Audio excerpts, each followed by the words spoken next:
All right, we're in the final stage of making the mead right here. Basically, we've come down to bottling. So all we're doing is putting it from this bottle into these bottles down here and then sealing them up airtight so that they have time to age. Somewhere down the road, I've been told you can also add honey into it to add for flavor, but yeah, here we go.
Yeah,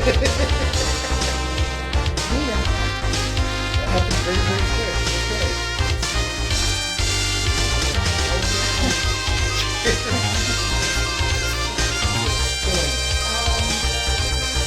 Technical difficulties. First time makers. So while she's getting a towel, I will tell you guys this.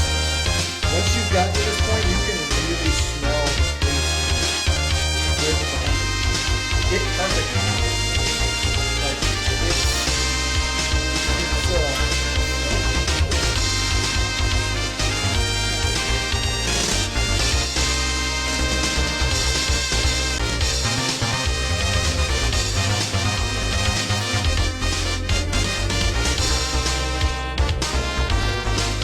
this is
Are we good?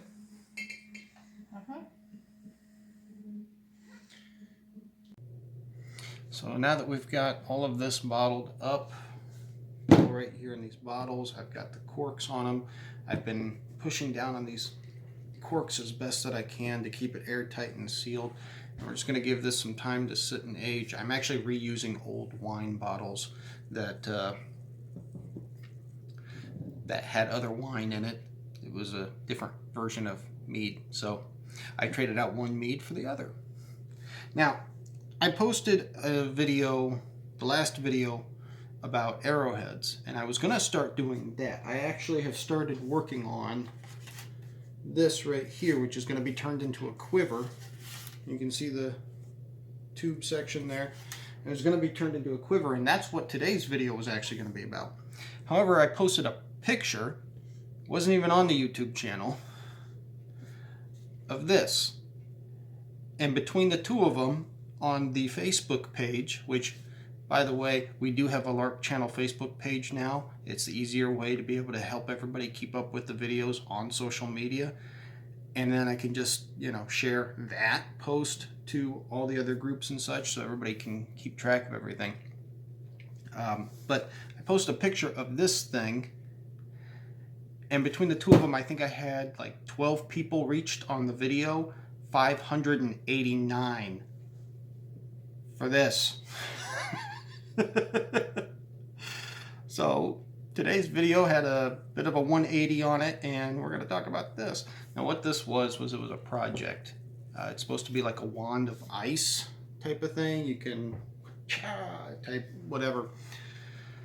And I had different comments. Somebody said it looked like a Star Wars lightsaber. That's a very small lightsaber, if you wanted to look at it that way. But I saw it as a wand. If you go back through the videos, we did a video called Scroll-Alleluia. We made a scroll out of recycled scrap. And what it was a cardboard tube, and it had like vinyl. It was those blinds where you pull it down and you pull it down a little bit more and it goes. It was that. It was unused parts of those that we turned into scrolls. Well, if you take the vinyl off, you're left with this. It's a cardboard tube. You can kind of see down the middle of the tube there.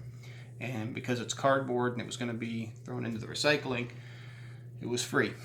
This right here I happen to come across as just another piece of cardboard, so I decided I was going to use that as well. And then the paracord you can get anywhere. You can find it online, you can find it at your local hardware store, you can probably find half a dozen. I wouldn't be surprised if there was a paracord app that you could find paracord on and buy. But we had this laying around, so I was like, you know what? Let's go ahead and make this. Now, while I don't have the stuff on me to make another one, I did a little bit of looking into it, and you could actually use PVC for this as well.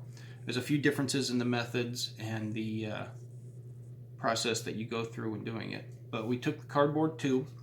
I measured out enough space for my hand right here, marked that with a marker. Then I slid this piece on right here. This actually isn't secured on in case I need to replace the paracord for some reason.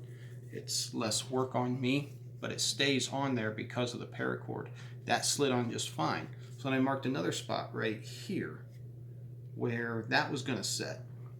From there, as long as I didn't go, I could go past this mark. As long as I didn't go past this mark, I could paint this. So I did 3 layers of plain white, or snow white as it was called, acrylic paint. Then I took a gunmetal gray, painted this. Once that was all dry, I took the paracord, looped it into this ring, and then slid the ring onto the cardboard tube up to this point. After giving it a little bit of a twist, it sort of slid underneath, and then it was secured. From there, I wrapped very tightly along with glue around the handle. When I got here to the end, I put a generous amount of glue on the end there. Alternatively, if you have it, you could also technically use double-sided carpet tape. It's incredibly adhesive and it works. And that would save you a little bit of a messy trouble. Now, while I did do this one this way, if you were to use PVC instead, you would want to sand on the PVC before painting it, because paint will peel off of plastic.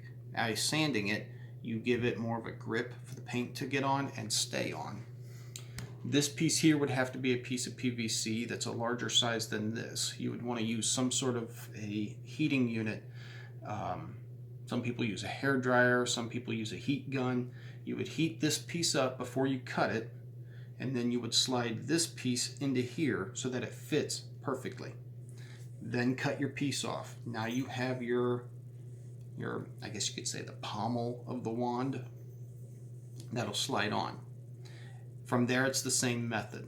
You paint this what color you want, you paint this what color you want, you put you loop this onto the paracord, slide it up, twist it so that it's snug underneath, wrap your paracord around, use glue or use double-sided carpet tape. In fact, I would probably use double-sided carpet tape instead of glue, and just wrap it all around until you get down here to the end. Now, the one thing I didn't do was put a cap on the end of this. I do intend to do that. I just got to get the right size cap because this is an unusual diameter and I have to apply glue to that.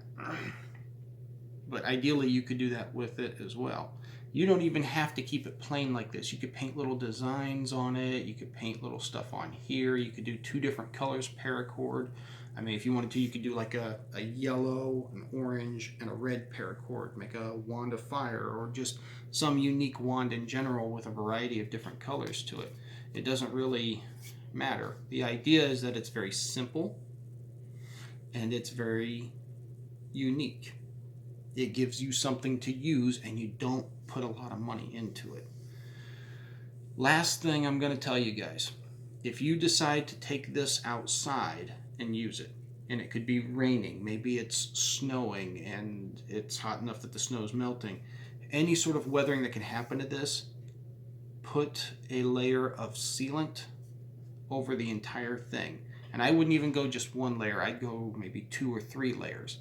That way everything just runs right off and doesn't affect this. You also want to make sure you get the inside of it if you don't seal off the ends of the tube. I didn't because it wasn't a necessity. You can if you want. If you don't, make sure you get it on the inside. Just spray a little bit on one end generously. It'll bunch up inside of here and be like a big drop, and then all you got to do is rotate it at an angle and it will layer the inside of the tube all the way down. That's it. That's the wand, or in some cases for some people the rod of ice, and you can however you want to with it. Hope you guys enjoyed it. Look forward to seeing you guys in the next one, and hopefully we'll get that quiver done.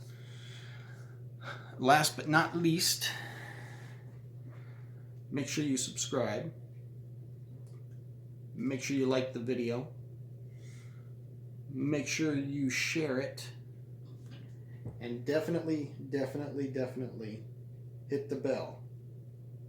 That way you stay up to date with all the videos that we come out with. So until next time, out.